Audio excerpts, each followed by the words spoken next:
Once I was drowning in my fears, and the twinkle in my eye disappeared, and I had no way to look on. My horizon seemed to have gone, and my whole life seemed empty and bleak. Each day and night, the answers I seek. Je suis Badreddine Bentaïb, fondateur de trouvetamosquée.fr. Jusqu'à il y a 1 an et demi, j'étais ingénieur commercial pour une société de services en informatique. Par la suite, je suis passé exclusivement à plein temps pour le site trouvetamosquée.fr. Trouvetamosquée.fr s'articule sur 2 axes. Il y en a un qui brasse l'actualité des mosquées de France et parfois celle du monde. Et le deuxième axe est un annuaire des mosquées qui répertorie les lieux de culte musulmans sur le territoire français. À l'époque où j'étais ingénieur commercial, je faisais plusieurs kilomètres par jour. L'idée de Trouve ta mosquée est venue naturellement à force de parcourir les kilomètres de ville en ville. J'ai commencé par créer un fichier Excel et par la suite c'est devenu trouvetamosquée.fr. Je souhaitais parler également des mosquées car les seules informations qu'on trouvait au sujet de ces lieux de culte n'étaient données que par les sites islamophobes. À partir de là, j'ai poussé un peu le concept de Trouve ta mosquée, j'ai commencé à parler des mosquées de France. But when the darkness seemed so strong and I couldn't go on, to the sky I raised my hands, making right what was so wrong. I found the strength to carry on, up to heaven where I belong. Les principaux objectifs de Trouve ta mosquée est de devenir la référence de l'actualité des mosquées en France. Le deuxième est d'avoir une base de données des lieux de culte en France la plus qualifiée possible.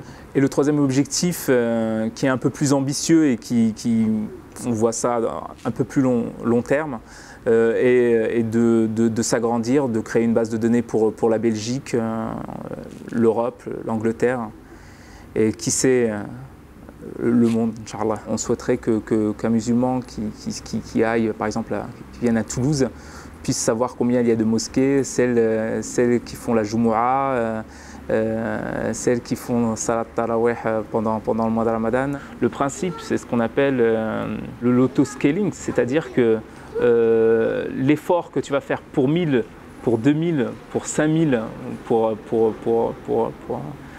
il est le même. C'est qu'il faut juste que ton outil soit le plus adapté possible. Plus tu es connu, plus les gens vont te visiter, plus ils vont te renseigner tes mosquées, plus tu vas renseigner tes mosquées, plus les gens vont te visiter. Et le but, c'est que l'outil devienne autonome. Par exemple, un Guadeloupéen qui veut renseigner sa mosquée, il le fasse, il prenne une photo, il puisse l'intégrer très rapidement. In life, there are lessons to be learned. What's that fastness? Paradise is earned. And if all hope seems to be gone, just hold on till after the storm. L'idée, elle m'est venue il y a 2 ans. C'est une idée américaine. C'était deux Américains, 2 musulmans américains qui avaient fait un tour des États-Unis, 30 mosquées en 30 jours. Et je me suis dit, pourquoi pas faire ce genre pourquoi pas entamer ce genre d'aventure. Enfin bon, c'était une suite logique de trouvetamosquée.fr. Les objectifs de ce Tour de France, le premier, c'était de casser les clichés qui sont imposés par les médias.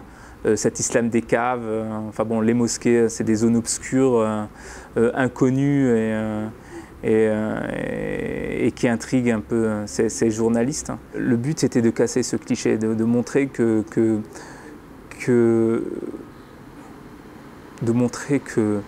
les mosquées étaient, et les salles de prière étaient des centres de vie, c'est des lieux de culte comme les églises et les synagogues. Et puis le deuxième, c'était de donner envie aux mosquées de France de s'ouvrir un peu plus, de communiquer, de créer leur site web, de publier leurs photos, de s'ouvrir tout naturellement. Trouve ta mosquée est une sorte de vitrine pour les mosquées. Et on voulait, pourquoi pas, ouvrir une sorte de fenêtre entre les mosquées et le monde extérieur pendant le mois de Ramadan.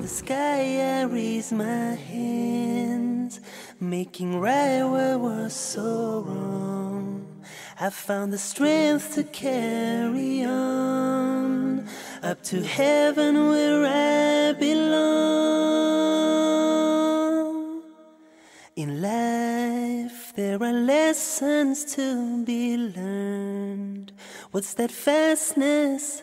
Paradise is earned. On a découvert de belles surprises, notamment la mosquée à Varas-Berviller, à quelques kilomètres de l'Allemagne, une mosquée dirigée par une association arabo-turque. Enfin bon, c'est une ville de 7000 habitants, une mosquée avec un minaret construit, une mosquée construite il y a 30 ans.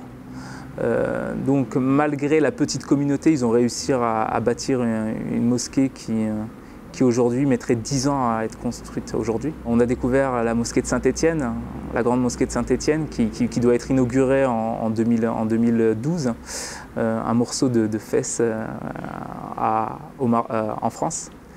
Et puis chacune a son fonctionnement, c'est-à-dire à son organisation, on va dire à sa façon de fonctionner, donc elles sont toutes différentes. Ce que j'ai remarqué et ce qui m'a agréablement surpris, plus la communauté est petite et plus elle est solidaire et plus elle est capable de faire de grandes choses, notamment à Reims, qui n'ont malgré que ce soit une grande ville, n'ont pas encore de grandes mosquées.